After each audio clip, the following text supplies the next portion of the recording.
Ang makasariling higanti. Noong unang panahon sa isang maliit na nayon na nasa pagitan ng mga gumugulong na burol at lunti ang parang, may nakatirang isang makasariling higanti. Ang higanting ito, na nagmamay-ari ng isang napakagandang hardin, ay kilalang kilala sa kanyang ayaw na ibahagi ang kagandahan nito sa mga bata ng nayon. Ang hardin ng higanti ay isang paraiso, na puno ng makulay na mga bulaklak ng bawat kulay na maiisip. Ang malalagang halaman nito ay umaabot hanggang sa nakikita ng mata, at ang matamis na halimuyak ng mga bulaklak ay napuno ng hangin. Gayunpaman, ang higanti, na iniisip lamang ang kanyang sarili, ay nagtayo ng isang matayog na pader sa paligid ng kanyang hardin, isinara ang mundo at tinatanggihan ang pag-akses sa sinuman maliban sa kanyang sarili.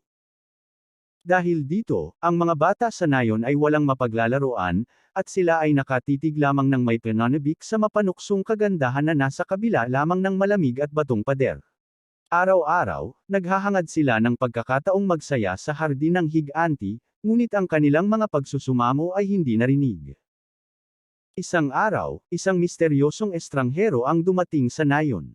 Ang estranghero na ito, isang maamo at matalinong matandang lalaki, ay lumapit sa hardin ng higanti at pinanood ang mga bata na idiniin ang kanilang mga mukha sa pader na bato, ang kanilang mga mata ay puno ng pananabik. Naramdaman ng matanda ang kalungkutan na bumabalot sa nayon at nagpas siyang makialam. Sa isang kislap ng mata, nakagawa ng plano ang matanda para palambutan ang puso ng higanti.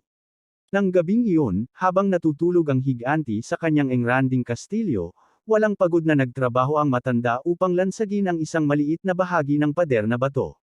Gumawa siya ng isang puwang na sapat lang para makalusot ang mga bata, tinitiyak na makapasok sila sa hardin ng hindi napapansin.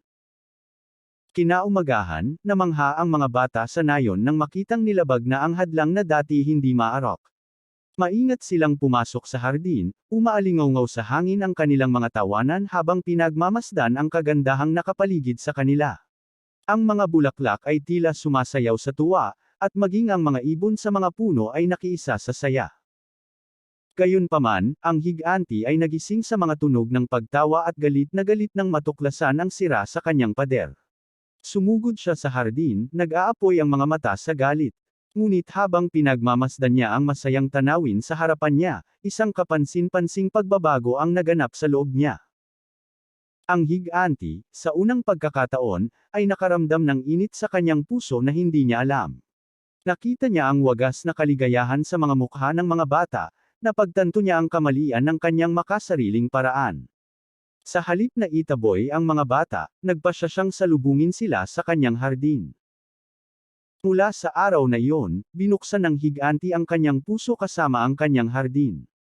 Ang dating malamig na pader na bato ay naging daan sa kaligayahan, at ninanamnam ng higanti ang tawanan at paglalaro ng mga bata na ngayon ay malayang gumagala sa hardin.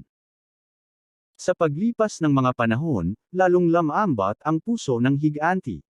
Siya ay naging isang minamahal na figure sa nayon, at ang kanyang hardin, na minsang nakahiwalay, ay naging isang simbolo ng pinagsamang kagalakan at komunidad.